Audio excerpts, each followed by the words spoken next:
Today I'm chatting with Giles Proctor, who is our CEO of the College of Law in the UK. Good to see you, Giles, and thank you for your time. I appreciate it's a little bit in the evening there for you, isn't it? A pleasure, Stephen. Thank you very much for chatting to me. Yes, it is, but I haven't yet managed to get my glass of wine yet. I've waited, Stephen, till after we talk. Look, it would have been fine. We say it's pretty informal. I'm sitting here with a cup of tea. You well and truly could have had a glass of, is it red or white? It'll be red, definitely red, Stephen. Red wine.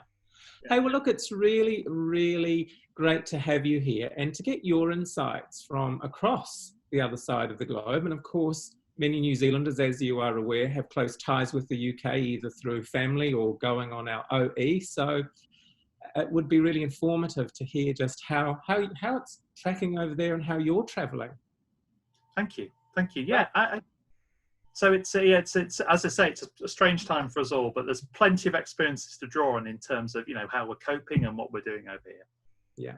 So given what the world and in particular, the UK has been through, what are your overall thoughts on where things are sitting, the legal profession, the economy? I think in terms of the UK, certainly, I think we're partly very wary of what's to come. As well as really looking forward to lockdown over here loosening up. I think in terms of the economy, it's very hard at the moment. I think businesses are very much looking at their workforces. They're looking at what happens after lockdown. Sure. So there's a sense a lot of people are being furloughed in terms of having time off work and being paid part salaries or little salaries. So I think there's an extent of sort of, we want to get through this. But I think there's a little bit of optimism starting to creep in. Non-essential businesses in the UK have opened up from last week. There's some movement in terms of being able to visit family and friends. So it's a mixture, really. It's sort of looking forward to hopefully a relaxation of lockdown, but also the real economic pinch that's happening at the moment for many families, and obviously particularly in the legal profession as well. Sure, yeah. Real times of change and being adaptive. Yes, and I think, we're very lucky in the College of Legal Practice being a virtual organisation. We don't have to worry about going to any offices. We're a very new organisation. We were set up to work virtually. So in a way, we probably coped better in a professional sense with lockdown than many other land-based businesses who, of course, had to move out of their premises or not go anywhere for months now. Absolutely. So we'll talk more specifically, perhaps, how the legal profession may change, but what are your overall thoughts about how kind of the UK and business and socialising might change as we move into the new world? I think in terms of the biggest impact I've seen in the UK has been reflected in talking to businesses, legal businesses and other businesses, this idea of working from home, this idea of flexible working and being suddenly aware that a working environment doesn't need to be a particular office or offices where you travel every day. I think that's a huge impact on our society in the UK because we're traditionally very much a land-based model. People go to work. I think connected to that also is this awareness in the importance of technology and connectivity. I think over the last 12, 13 weeks, we've seen an absolute sea change in the use of technology, both good and bad. We've all learnt a lot. And from our business model, which is delivering virtual learning into workers and learners, it's been a real eye-opener seeing the reactions of our potential markets to this. I think socially, there's a bit of pushback against, obviously, separation. It's not been easy, I think, for the authorities to maintain the strict social distancing that we would want. And I think to a certain extent, business is balancing the desire to keep people safe with also the desire to get the economy moving again. So socialization, I think, people are really anxious to get back and see each other. But I think the huge impact on how we work and also demands for flexible working from home will carry on post-COVID-19, I think. Yeah, it's a real dance, isn't it? You can feel the tension. Yeah, you can. And I think there's this syndrome now where people have so many have stuck to these regulations and rules. And now there's a bit of fatigue setting in, I think. Sure, absolutely. So the legal landscape, as we know, has been evolving and changing over the last several years. what do you predict may happen now that we've had this sort of advantage of being able to work more fluidly, but equally the disadvantage of kind of segregation and change? What are your thoughts about changes in the next sort of several years? I think it's a mixed bag. And I go back to when I think of when I was working in 2007 when the financial crash happened. And in a similar vein, there was a short, sharp recession where businesses really pulled in the purse strings, and there was a lot of approach to saying we will invest in sectors that we know are going to be safe earners. So I think there was a lot of redistribution of staff and focus.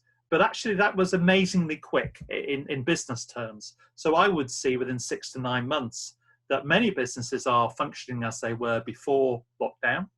I think there's an eye to recovery, and also, as always with these things in societal change, the law changes as well.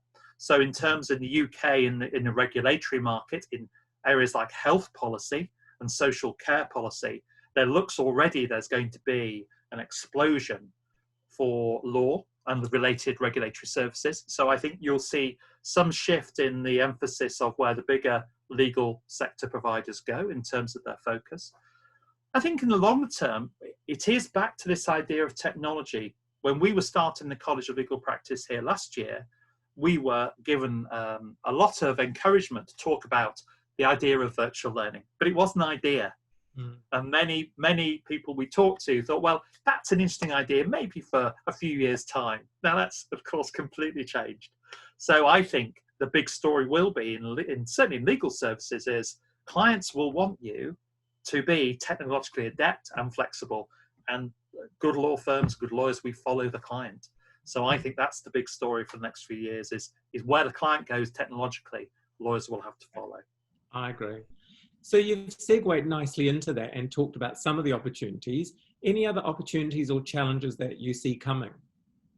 I think dealing with the present while focusing for the future.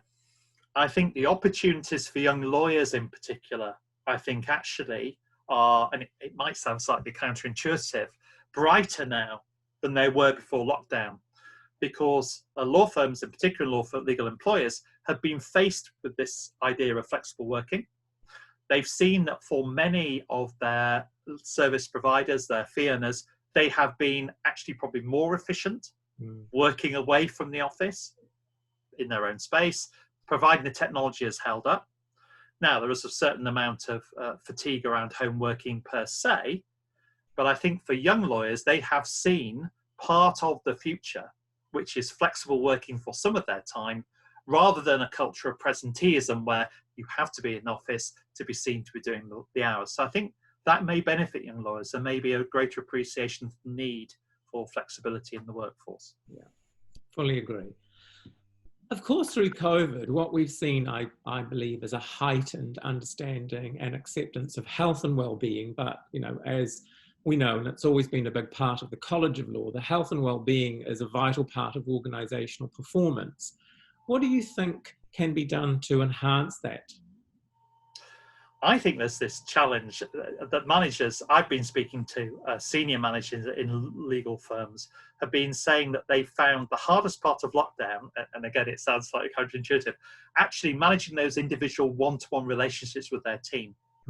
Because they realise that big meetings on Zoom don't really work. People disappear, go to have a cup of tea. For whatever reason, they maybe not get the attention they would want. So they're doing a lot more one-on-one support. And I think in doing that, they suddenly realise the impact of lockdown, of difficult circumstances on the health and well-being of their employees as individuals. They see it every time they go on Zoom to talk to their team or teams around the country or around their locality. So I think they're realising that actually health and well-being is tied directly into, if I may be crude, the bottom line. Absolutely. If your staff are healthy and have a healthy focus in their work, they will work better for you. So I think that's been a bit of a revelation. I think there are probably 3 things that would really be carried through from their experience of lockdown in health and well-being terms. I think, first of all, L&D professionals I've spoken to said they are going to move health and well-being issues to the front end of the appraisal process. It's not the question that was asked at the end, oh, and how are you, by the way? Exactly. It's central to the performance, the high performance of a workforce. So therefore, this shift in focus, it's as important as managing work performance, managing someone's health and well-being, and also helping them manage it themselves. So I think the second part of the change is going to be around factoring health and well-being into the working day, whether it's giving space for training, whether it's simply giving some space for people to interact in a way that works for them in the workplace, rather than, as sometimes is the case, chaining themselves to their desks for a long period. And I think the third thing is, and probably more important than anything, is the dialogue. Yes. I think that we can't go back to a structure where there was pure performance management with no regard to health and well-being. 12 weeks, 13 weeks we've had here of lockdown and seen managers engaging and having to engage in dialogue. And that's something I think that will have an impact beyond when lockdown finishes. That will carry on. Yeah, I would agree. We're seeing that here, and like you, the hope is that continues through. And I really liked your comment about bringing it to the front end of the conversation rather than the tail end. Yes, and as a manager, that resonates with me as well, because so many years I've done appraisals where I've got my list of questions, and at the end is health and well-being, and it wasn't to belittle it or downplay it. It was just what I took as received wisdom. I have to get through these things and talk about competences, etc. But actually rethinking it, the most important thing beyond side performance is health and well-being. So why shouldn't I be changing the conversation slightly? Absolutely. Yes, I read an article yesterday from HBR, the Harvard Business Review, just saying that the context of emotional intelligence is as important as analytical intelligence. And through COVID, the importance of bringing the emotional intelligence to the fore. Yes, because you can't, a command and control structure won't work. Absolutely. And law firms are traditionally, as you know, Stephen, sometimes quite traditional entities. Yes. And also senior partners and partners in law firms aren't always there for their management skills. They're there because they're very successful lawyers and very highly thought of in their field. And therefore that emotional intelligence sometimes is something that does need to be brought in and needs to be highlighted as important. Absolutely. So Giles, you personally, what do you do to build your resilience and take care of your health and well-being? I think it's probably two things, and I'll put aside the long things of things I've not been trying to have too much of, like gin and things like that. I think two things. Firstly, mindset, I think, is very important. I think deciding that you can get positives from the days that you are spending, even if you are in dialogue with colleagues who are quite clearly under the cosh, not doing well in lockdown. So I think you've got to try and have a positive mindset. And in doing that, I think you've got to enjoy the working closer with your colleagues, albeit not in a physical space, but over Zoom. I think no over Zooming. So you've got to think about how people's days work and how you interact with them. And also, I have to say, in terms of mindset, I've been really pleased to be able to engage with my family. Nice. To be able to have that around me in my workplace. That's something I've not had, and I've sought to enjoy that. And so if occasionally a family member bursts through the door, as they do so often in Zooms with other people, it's great, because it means you've got something in your working day.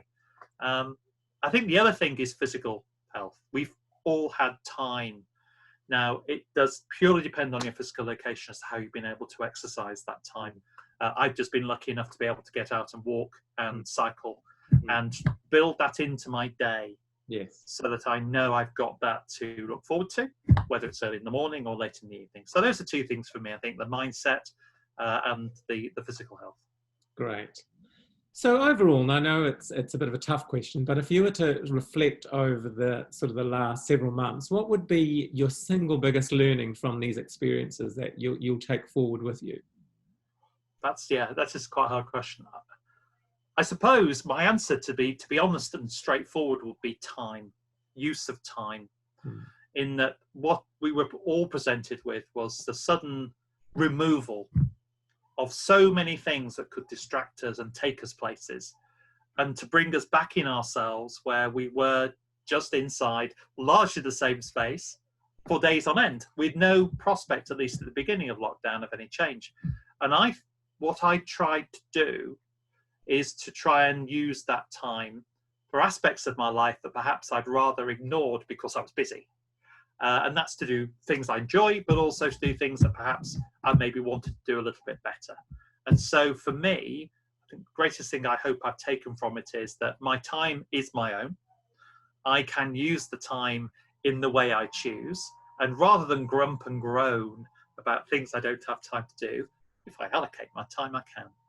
So that's probably the biggest thing I've taken from this experience so far. Great. Giles, it's been a real pleasure chatting, and what great insights, and it's been really informative hearing your thoughts over the other side of the globe, and not too dissimilar to what we've experienced here. Stephen, thank you very much indeed. It's been a pleasure talking, and really good to hear your insights about how it's happening over there, and commonality as well. And in the organisation, what I've seen is how everyone's trying to cope with this, and it's sort of drawn us together a little bit, albeit in a manner through Zoom rather than Zoom. Exactly. Well, I won't keep you from that glass of red wine. It will be a large and good one tonight, Stephen. Thank you. Go and enjoy. Thanks, Giles, and that's me signing off.